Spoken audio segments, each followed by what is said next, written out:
do you think is the most embarrassing politician around these days? Is it Anthony Weiner, the Democrat running to be the mayor of New York, the one who sent photos of his wiener to young girls on the internet using his secret code name, Carlos Danger? Is he the most embarrassing? Or is it his fellow Democrat, Eliot Spitzer, who used to be the New York governor, as in the top lawmaker of the state, who was caught buying high-priced hookers using his secret code name, Client Number 9? He's running to be New York's controller. I guess if I was a perv named Spitzer or Wiener, I'd get a code name too. And then there's the turbo-creepy Bob Filner, yet another Democrat, by the way, the mayor of San Diego, accused of sexually harassing more than a dozen women, from youngsters all the way up to senior citizens. Now, each of these Democrats are creepier than the next one. But here's the thing. Voters have a chance to throw them out. It looks like Wiener's going to lose. Filner was shamed out of office. They actually changed the locks on him because our system is democratic and accountable with checks and balances. Now, we can't fix human nature. Men are not angels, never will be. So we design our democracy to take that into account. So although these creeps are extremely embarrassing, they actually prove that the system is sort of working. These guys were exposed by an independent media. They couldn't control the police or the courts. And so voters get the facts and can have their vengeance. Or, if these guys are reelected, it's proof that voters didn't much care about their foibles. Either way, though, it's the system that is strong where these men's self-control was weak. What I'm saying is that these creeps prove our system can catch and punish creeps. But compare these three American Democrats with Canada's most embarrassing politician, Theresa Spence of the Attawapiskat Indian Reserve. Now, there's no evidence that Spence is a perv. Of course she's not. But since we're on the subject, I must point out that Spence's boyfriend, Clayton Kennedy, just happens to be Attawapiskat's financial manager, as in, between the two of them, they have signing authority for tens of millions of dollars of the town's money. Boyfriend and girlfriend, so they can just decide what to do when they're on date night and both just sign the checks together and it's done.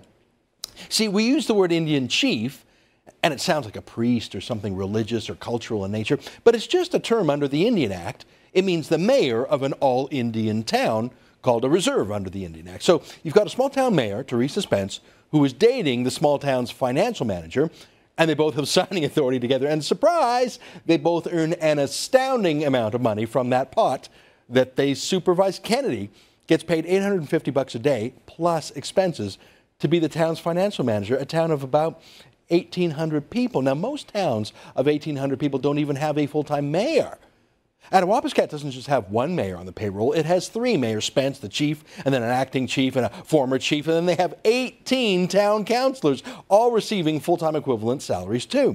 That's 21 full-time paid politicians, plus the mayor's boyfriend, Clayton Kennedy, pulling in $850 a day, plus other bureaucrats, to run a town of 1,800 people. Now, if Attawapiskat were like Hong Kong or Singapore or the Sultanate of Brunei, that is a rich, well-run, happy place, I'd say, hey, no problem. Looks like those 21 politicians and that cozy boyfriend-girlfriend financial signing authority thing is really working out. Don't fix what ain't broken. Looks like the real winners are the citizens of the town.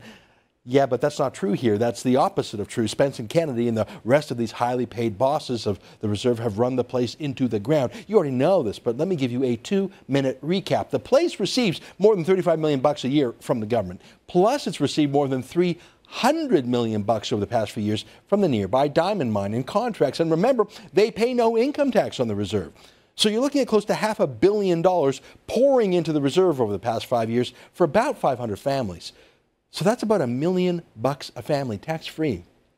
But look at the poverty, the squalor, the leaking houses with the holes in the roof, the backed-up sewer pipes, the general third-worldishness of the place. It's a disaster for the little people, that is. But how about our chief and her boyfriend? Well, Chief Spence tools around in a macked-out Hummer H2. That's about a $100,000 ride. Look at those video screens on the backs of the headrests. It's like she's a rapper. Now, that's when she's a passenger. When she drives, she prefers a Cadillac Escalade. She wears elite luxury clothes, like those $800 Canada Goose jackets. She wears designer eyewear. She lives like a millionaire. She's the queen of the Indian industry in her region, and her boyfriend lives like a king. And for her friends and family, that's what it's like in Attawapiskat. Pretty sweet. But if you're on the outs with Spence and her boyfriend, it's awful. Because on the Indian Reserve, Spence really is the queen, because on an Indian reserve, the politicians control so many aspects of your life, like what house you live in, to social services you get, and welfare, and even educational opportunities. Do you think Spence or her boyfriend would ever wind up in a leaky house? Of course not. Because you can't own your own property on a reserve. She gets to decide who lives where. She'll let the other folks live in the squalor, thanks. She did a good job on snowing the media party about life on Attawapiskat. Remember her fake hunger strike in a teepee in Ottawa, where she was drinking tea and eating soup and even cleaning up at a real hotel every night? But she claimed she was on a hunger strike to protest the conditions at Attawapiskat. Yeah, the media party bought that because they didn't check where all the money went. Now, the Attawapiskat band posts their financial documents on the internet, at least until they stopped doing so about a year ago. But it's all out there. Now, I have no secret access to their accounts. It's just on the internet.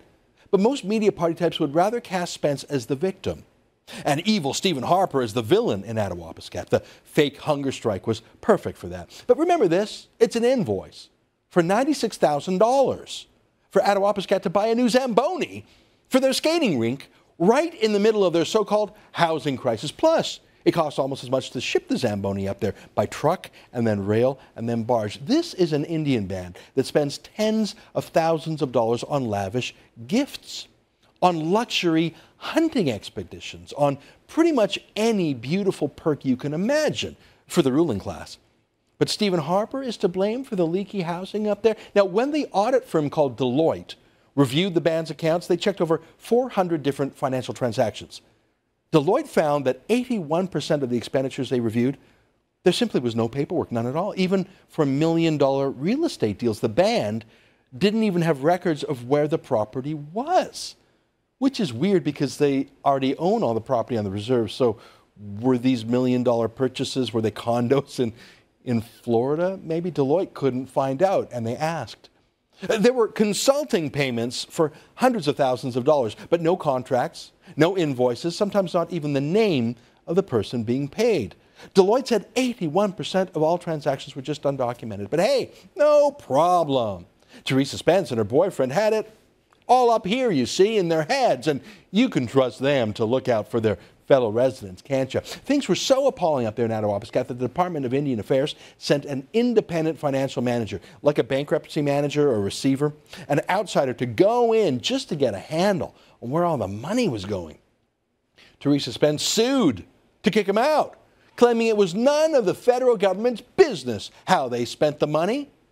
And in a shocking ruling, the federal court's judge, Michael Fellon, sided with Spence and her boyfriend, effectively telling Ottawa that its only job was to shovel money into the furnace, and then Attawapiskat can handle its money all by itself. Seriously. The judge then presumably went home to his warm, waterproof house. Isn't that nice?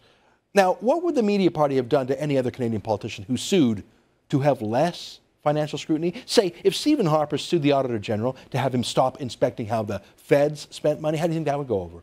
Or to use a U.S. example, what would be the reaction if Eliot Spitzer had sued police to get them to stop investigating his hiring of prostitutes? Now, in Canada, the media party cheered for Spence because of their hatred for Stephen Harper. It exceeds their fake caring about real Indians who live in Attawapiskat.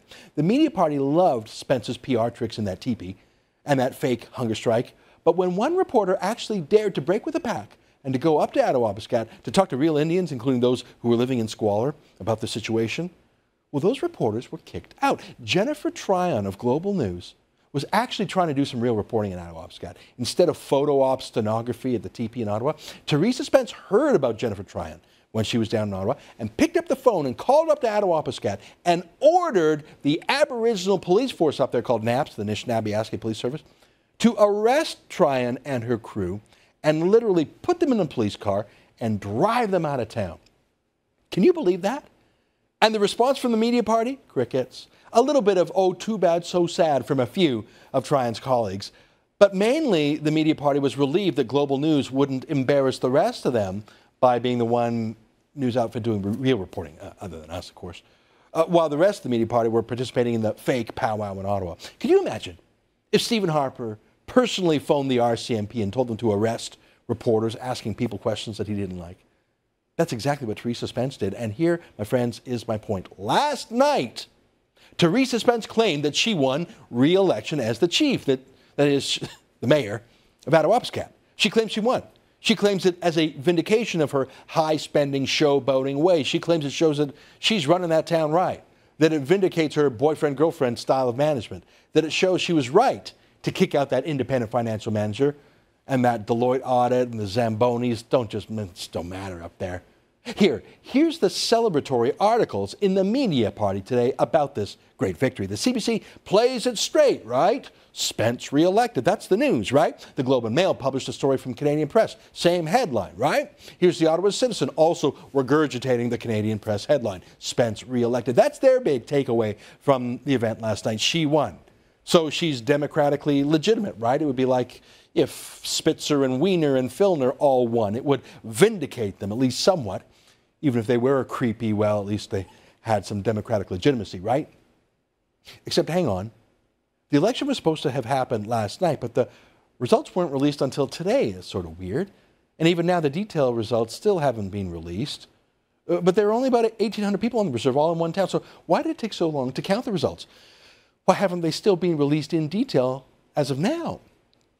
What we have learned, though it's secondhand, is that Spence received 214 votes out of 507 cast. So that's obviously not even a majority, 214 out of 507. But perhaps it was a plurality. That is more than anybody else got. Well, again, we don't know. Because unlike, say, the New York elections, there isn't the rule of law in Attawapiskat. There is no financial accountability. We already know that. And there is no democratic accountability. We know that, too. Spence already proved that by dispatching armed police to put pesky reporters in the back of a police car. And now she's proved it again. We are told, again, secondhand, that Spence only got 214 votes, a minority of the votes, but that apparently was enough to win by, quote, about a dozen votes. Can you imagine if Canada's elections or New York's elections were announced this way, a day late, no exact numbers, just with the phrase, winning by about a dozen votes? Well, okay, maybe she did win with about a dozen votes, but there's a detail here. It's a detail so trivial to the media party that they didn't think of putting it in their headlines. I showed you the headlines at the CBC and the Ottawa Citizen and the Globe and Mail. Here's that trivial detail that they all ignored. Theresa Spence refused to let band members off the reserve vote.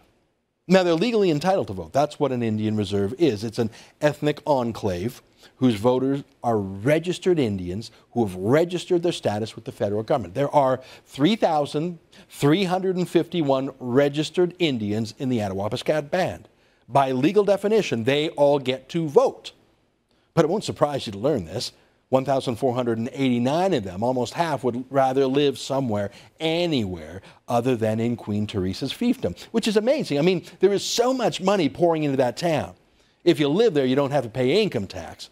But nearly half of all band members would rather get the hell out of Attawapiskat than enjoy those benefits. Of course they would. Have you seen that place? It's like a third world slum. If you're not part of Team Spence, like her boyfriend and the 18 counselors and the others in the Indian industry, wouldn't you want to leave there too?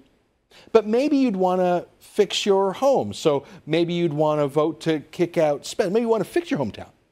Well, you can't vote out Spence because Spence had an answer for that. She passed a rule that if you were a band member, you still had to trek all the way up to Attawapiskat in person to vote. Even if you lived in Timmins or Toronto, you could not vote in an absentee ballot. You could not vote in an advance poll by mail. The democratic tools that you and I have to kick the rest of the bums in Canada out, well, see, that would risk Spence actually losing. It's a pretty safe bet that people who choose to live off her reserve aren't too pleased with how that reserve is going. It's pretty smart by Spence to disenfranchise them, isn't it? But imagine if Stephen Harper had done that trick. Oh, you bet Ottawa would be going crazy right now. Imagine if Stephen Harper said, I'm going to pick and choose who can vote. This robocalls BS, in the media party, over 100 stories in Post Media and the Ottawa Citizen, even though not a single person in Canada has come forward to actually say that a secret telephone message told them to go to the wrong place and thus they were denied their chance to vote. Over 100 news stories and major media party journalism awards for the reporter heroes chasing that snipe hunt. But here you have Canada's most corrupt Indian chief, as proved by Deloitte, as evidenced by the amount of money pouring in compared to the squalor in which people live. One of Canada's biggest bullies, who sicks police on reporters. And when she rigs an election, the media party just shrugged their shoulders. Of course they do. Because Theresa Spence suits their needs. She's an Indian woman who accuses Stephen Harper of racism. So best not to report too skeptically of what she says or does. We've had a whole summer of Ottawa outrage over some senators who have allegedly overbilled for travel and housing allowances, some of them more than $100,000. Scandals, skeptical press, even a resignation yesterday of Mac Harp. Now that's how the system works for white folks. White politicians are held to account. White journalists and white auditors and white cops root out the corruption in the white system. It works. But on Indian reserves, no chance. It's very, very good to be an Indian chief, isn't it? It's very, very hard to root out corrupt chiefs, disastrous chiefs, bully chiefs, isn't it? Nice to be part of the Indian industry. Sucks to be a regular Indian, doesn't it? Yeah, no wonder so many of Theresa Spence's band members choose to live anywhere but under her rule. But can you really tell me you're surprised that the media party is her chief excuser and chief advocate? They have been since the beginning. Shame on them, I'll say it. Their double standard is racist. The media party would never allow a white town to be run like a third world fiefdom. But they really don't give a damn about Attawapiskat Indians, do they?